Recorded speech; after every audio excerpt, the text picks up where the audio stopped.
कोंझर घाटात एसटीला अपघात, 14 प्रवासी जखमी, गाडीवरील सुटला ताबा व क्षेत्रामध्ये पलटली एसटी। चालकाच्या हलगर्जीपणामुळे अपघात घडल्याची प्रवाशांची तक्रार। सांदोशी बोरिवली एसटी बसला अपघात, दिनांक 27/7/2018 ची ही घटना। राज्य परिवहन मंडळाच्या सांदोशी बोरिवली या गाडीला दिनांक 27 जुलै रोजी सकाळी 10:45 वाजण्याच्या सुमारास कोंझर घाटात अपघात झाला।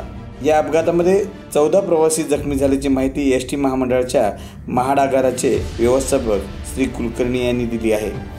दरम्यान हा अपघात चालकाच्या चुकीमुळे झाल्याची तक्रार गाडीतील प्रवाशांनी केली असून या संदर्भात संबंधित चालकाविरोधात कारवाई केली जाईल असे आगार व्यवस्थापक श्री कुलकर्णी यांनी स्पष्ट केले आहे।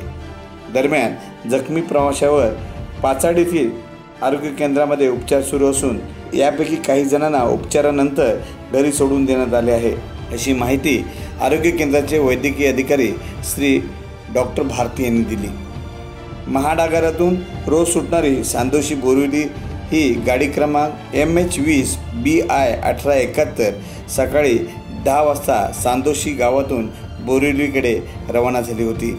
पाचाड या गावी या गाडीमध्ये प्रवासी घेतल्यानंतर अपघाताचे ठिकाणी येईपर्यंत गाडीतील विद्यार्थी व प्रवाशांनी चालक बनसोडे यांना गाडी वेगात न चालवण्याची वारंवार विनंती केली होती, मात्र त्या विनंतीकडे दुर्लक्ष करून भरधाव वेगाने चालक बनसोडे यांनी गाडी घाटामधून कोंझर गावाकडे नेत असतानाच घाटातील अवघड वळणावर त्यांचा गाडीवरील ताबा सुटला आणि गाडी रस्त्याच्या बाजूला शेतामध्ये कलंडल्याची घटना घडली आहे।